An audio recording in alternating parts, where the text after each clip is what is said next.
Então, gente, o nosso vídeo ele é sobre efeitos do exercício físico na síndrome metabólica. Primeiramente, a definição de síndrome metabólica é caracterizada pelo agrupamento de fatores de risco cardiovascular. Para poder ser determinado essa patologia, é preciso ter 3 de 5 fatores, que é a obesidade abdominal, aumento de triglicerídeos, redução do HDL, pressão arterial elevada e glicemia de jejum elevada. Elementos que são associados ao surgimento da síndrome metabólica são o sedentarismo, que isso inclui ficar deitado, ficar sentado o dia inteiro no computador, ou até mesmo assistindo televisão. Um dos fatores é o péssimo hábitos alimentares, como foods, doces, carnes, pizzas e refrigerante, e entre outros. A física regular é conceituada como relevante método de tratamento da síndrome metabólica por aumentar o gasto energético, acrescentando a diminuição da massa corporal, da taxa de gordura, melhorar um esquema para poder mostrar como é a relação da obesidade com o exercício. A obesidade gera resistência na insulina em nível pós-receptor e isso provoca hiperinsulinemia compensadora sobre estímulos das células betas do pâncreas, podendo provocar falência e insensibilidade dos receptores periféricos, resultando em glicose diminuída, podendo progredir para diabetes mellitus. O gasto energético diário é composto por 3 grandes componentes: a taxa metabólica de repouso, que é a TMR, o efeito térmico da atividade física, que é a ETA, e o efeito técnico da comida. O tratamento da obesidade, apenas através de restrição calórica pela dieta, leva a uma diminuição da TMR através da diminuição da massa muscular e do ITC, o que leva à redução ou manutenção da perda de peso e tendência de retorno ao peso inicial, apesar da restrição calórica contínua, contribuindo então para uma pobre eficácia de longo período dessa intervenção. A combinação da restrição calórica com o exercício ajuda a manter a TMR melhor, resultados do programa de redução de peso de um longo período.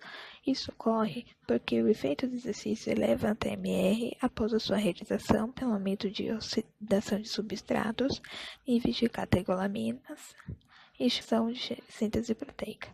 Esse efeito do exercício na TMR pode durar de 3 horas a 3 dias, dependendo do tipo, intensidade e duração do exercício.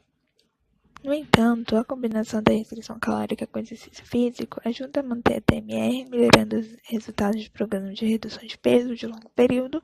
Isso ocorre porque o exercício físico eleva a TMR após a sua realização, pelo aumento da oxidação de substrato, níveis de catecolamina e estimulação de síntese proteica. Esse efeito do exercício no TMR pode durar 3 horas a 3 dias, dependendo do tipo de intensidade de duração. Exercício da dislipidemia. O aumentado de gordura intraabdominal leva ao aumento da atividade da lipase hepática, resultando em extensiva hidrólise do core de triglicerídeos, das partículas de HDL e LDL.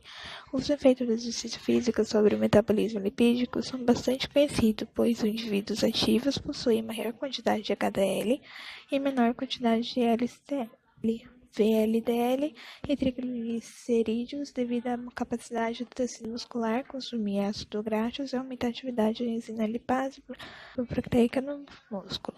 O exercício diabético tipo 2 ocorre a competição por substrato, pode ser um dos mecanismos fisiopatológicos da hiperinsulinemia e a resistência à insulina, e isso a patologia. Nos indivíduos obesos, nos quais o nível cronicamente elevado de ácidos graxos livres, pelo aumento de aporte energético, leva ao aumento de oxidação de lipídio e redução da oxidação da glicose. A menor utilização de glicose faz com que seus níveis séricos tendam a se elevar e estimula, assim, a produção de insulina e hiperinsulina. redução do exercício leva a menor secreção de insulina pelo pâncreas no repouso e durante o exercício. A sensibilidade à insulina tem sido demonstrada de 12 a 48 horas após a sessão de exercício, porém volta aos níveis pré-atividade em 3 a 5 horas após a última sessão. E sem hipertensão. O mecanismo que causa a diminuição de pressão arterial ainda é pouco conhecida, porém uma das hipóteses seria a de que o exercício reduz a concentração de catecolaminas, com diminuição de resistência periférica total e, consequentemente, a redução de pressão arterial.